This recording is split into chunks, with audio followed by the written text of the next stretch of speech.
हर व्यक्ति के पास गौ माता गई, ये पृथ्वी माता गौ का रूप धारण करे। एक बात ध्यान में रखना मेरी मैया, जे आपके घर में जो गौ माता है वो कोई दूसरा नहीं है, वो स्वयं माता पृथ्वी है। समझ गए? आपके शरीर को पुष्ट करने के लिए माँ तो आपको दूध पिलाएगी। कब तक? वो मात्र आपको 6 साल तक पिलाएंगे, 5 साल तक पिलाएंगे, 4 साल तक, 3 साल तक, 2 साल, 1 साल तक आपको पिलाएंगे दूध। समझ गए? इनके बाद कौन दूध पिलाती है? स्वयं माता गैया पिलाती है ना। आपके शरीर को पुष्ट करने के लिए स्वयं पृथ्वी माता गौ का रूप धारण करके आती है। और ध्यान रखना, जो गौ माता को चंद पैसों खातिर उनको कसैया के हाथ में बेच देता है, याद रखना उसके घर में कई जन्म तक अकाल मृत्यु का ही सामना करना पड़ता है। इसलिए भूल से भी गैया को कसाई के हाथ बेचना नहीं चाहिए। समझ गए? कई व्यक्ति कहते हैं बाबा मेरे घर में अकाल मृत्यु ही होता है, क्या कारण है? देखो इनका जड़ यही है, भूल से कभी गैया को कसाई के हाथ में बेचना नहीं चाहिए। क्यों? वो आपकी माँ है, जिसने आपको दूध पिलाया है, जिसने आपको जन्म दिया है, वो भी तो दूध पिलाया है। अब मानो उनका शरीर काम नहीं कर रहा है, वृद्ध हो गया है, तो उन्हें भी आप कसाई के हाथ बेच दो, बेच के देखो। क्यों? वो आपकी माँ नजर आ रही है ना, ये हमारी माँ है। वो माँ नजर नहीं आ रही है जिनके दूध से दिल्ली पंजाब में भी आप गौ माता का दूध उपलब्ध करके मेहनत करते हो, उन्हीं के बल पर जिंदगी निर्वाह करते हो और उसी को कसाई के हाथ भेज देते हो। कितना बड़ा अपराध करते हो। इसलिए भूल से भी गौ माता को बेचना नहीं चाहिए।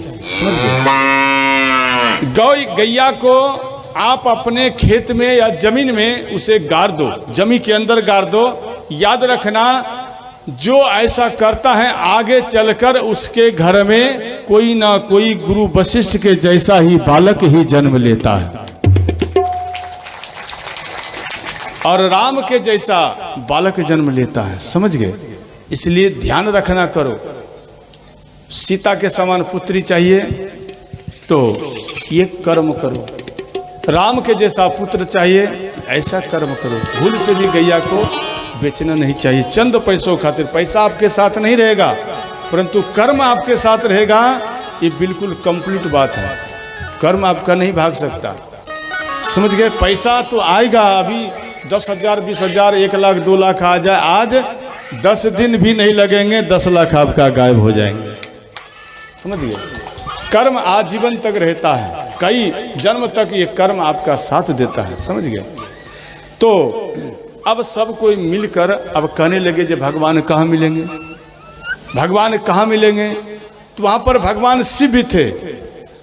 तो वहाँ पर कोई कहते हैं पूरबई कुंठ जान कह कोई अको कय पय निधि महाबस सो। कोई कहते हैं जे भगवान बैकुंठ में बसते हैं, कोई कहते हैं नहीं भगवान बैकुंठ में नहीं बसते, तो कहाँ बसते? अक्षीर सागर में। कोई कहते हैं नहीं भगवान स्वर्गलोक में बसते हैं। अर्थात जिनके अंदर में जैसा भाव था, जैसा विचार था, उस प्रकार से वो शब्द को बोलते थे। भगवान कहाँ रहता है, कहाँ रहता है सब कोई। वहाँ पर भगवान शिव बोले हे देवताओं, आप इधर उधर क्या देख रहे हो?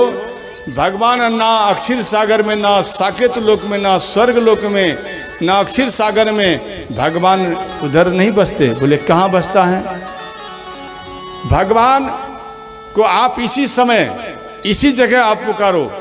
भगवान का दर्शन करने के लिए आप जाओगे वृंदावन, अयोध्या, काशी, प्रयाग जो जाओगे, स्वयं आपको हम करें माता जी। समझ गए?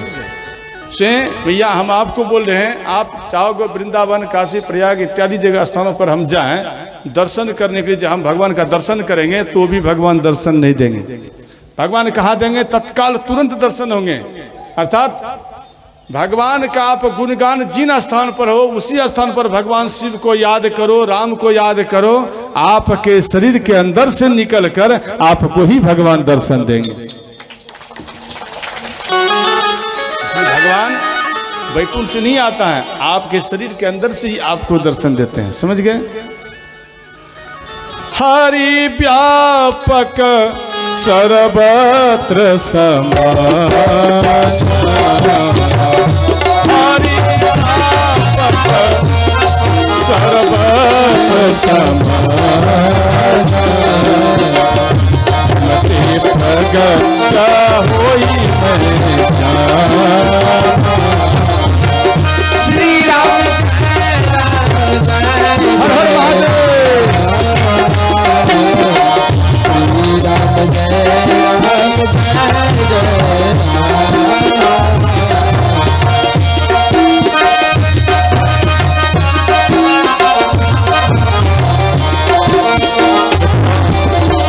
सब कोई करताल बजाओ।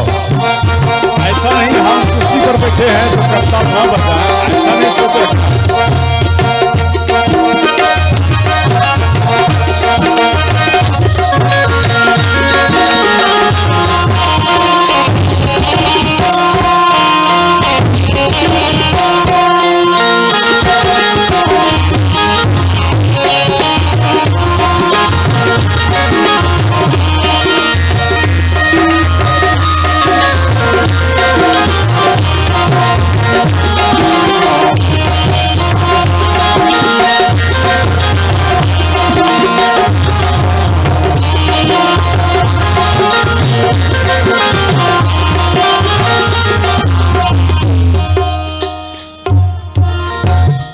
तो ध्यान देना, हरि व्यापक सर्वत्र समाना, ये भगवान शिव कह रहे हैं।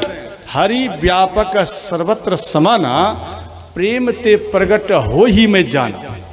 जैसे ही यह बात बोले, जितना भी देवतागण थे, स्वयं ब्रह्मा जी भगवान शिव को साधु साधु कर कर संवादित किए, जे आप सत्य में साधु हैं, सत्य में साधु हैं, हे नाथ आप स्वयं साधु हैं। तो वहां पर सब कोई मिलकर भगवान का स्तुति करने लगे। तो ध्यान देना मेरी मैया, तो आप सब भी हमारे साथ साथ स्तुति करो, ठीक है? सब कोई अच्छे से बैठ जाओ। तो वहां पर भगवान का प्रागट्य के लिए स्तुति करने लगे। जय जय सुर नायक जन सुखदायक,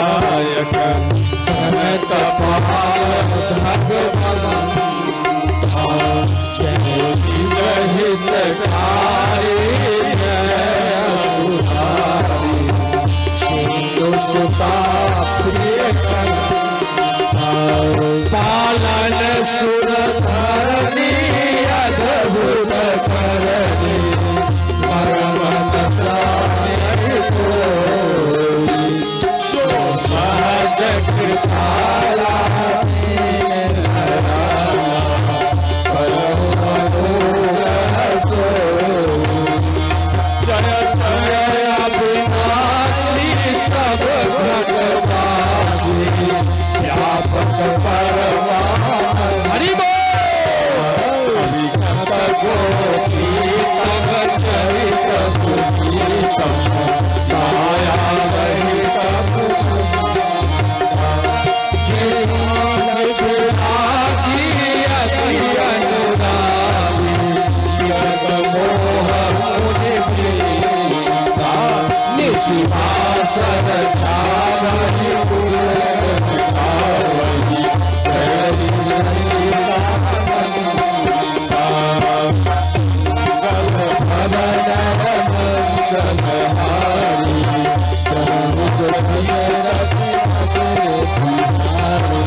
सब सुर भूमि मुनि वचन समेत सनी, गगन गिरा गंभीर भई हरण शोक संदेह। श्री रामचंद्र भगवान की जय। ध्यान देना, इन सभी देवताओं का स्तुति सुनकर स्वयं ब्रह्मा जी, ध्यान देना, सर्वप्रथम तो ब्रह्मा जी नारायण भगवान का दर्शन करने के लिए जा रहे थे, जो आप कब अवतार लेंगे। ध्यान देना, ब्रह्म का दर्शन कोई नहीं कर सकते, स्वयं ब्रह्मा जी भी नहीं। वहां पर जैसे जा रहे थे दर्शन करने के लिए तो आकाशवाणी हुए, यही ब्रह्मा जी आप कहाँ जा रहे हो? बोले हम आपका दर्शन करने के लिए जा रहे हैं। तो ब्रह्मा जी को कह रहे हैं आपके नयन में वो ज्योति ही नहीं है, ज्योति माने नयन, वो नहीं है जो कि आप मेरा दर्शन करोगे। अब दिमाग लगाओ, ब्रह्मा जी स्वयं जो रचेता हैं वो नहीं दर्शन कर सकते हैं वैकुंठनाथ का, तो हम लोग किस प्रकार से दर्शन करेंगे बताओ। इसलिए भगवान जब अवतार होते हैं, ध्यान देना, पृथ्वी लोक पर जब भगवान बार बार अवतार लेते हैं तो बार बार सब व्यक्ति ललायित होते हैं कि हम भगवान का दर्शन करें। इसलिए ललायित होते हैं, भगवान शिव भी ललायित होते हैं कि भाई प्रागट्य भगवान होंगे, हम भी दर्शन करेंगे। तो ध्यान देना, अब आकाशवाणी द्वारा नारायण भगवान इनको संबोधित कर रहे हैं, जय देवताओं आप ध्यान देकर सुनो। तो ब्रह्मा जी से एक बालक प्रकट हुआ, उसका नाम हुआ मरीचि, समझ गए। और मरीचि का विवाह कला से विवाह किए, तीन दोनों के मिश्रण से, ध्यान देना, महर्षि कश्यप का प्रागट्य हुआ। और मरीचि और कला ये दोनों मिलकर देव आदिति से कश्यप मुनि का विवाह कराए। ध्यान देना, इनका जब विवाह कराए तो इनका इन दोनों के मिश्रण से, ध्यान देना, सूर्य भगवान का प्रागट्य हुआ। तो कश्यप और आदिति से सूर्य भगवान का जन्म हुआ। बोले सूर्य भगवान की जय। तो सूर्य भगवान और विश्वकर्मा भगवान की पुत्री संज्ञा, ध्यान देना, इनके साथ कश्यप मुनि और आदिति माता ये इनके साथ विवाह कराए। तो जब इनका विवाह हुआ तो सूर्य भगवान का तेज सहन संज्ञा नहीं कर पाई, तो ये अपने पिता के पास आई।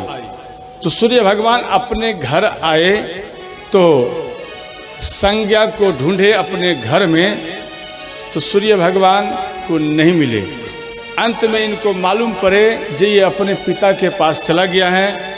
तो सूर्य भगवान अपने पत्नी को ढूंढते हुए श्री विश्वकर्मा भगवान के पास आए। विश्वकर्मा भगवान को बोले जी मेरे पत्नी कहाँ है?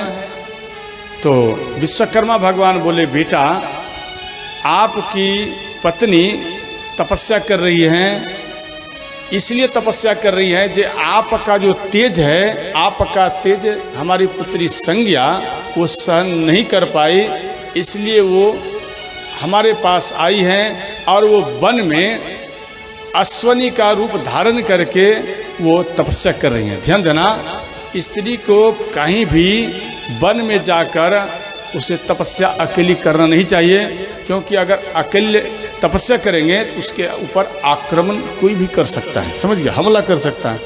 इसलिए संज्ञा एक अश्वनी मन समझिए, अश्वनी मन घोड़ी, वो घोड़ी का रूप धारण करके वो तपस्या करने लगी। इधर भगवान विश्वकर्मा को बोले जे हमारी पत्नी कहाँ है?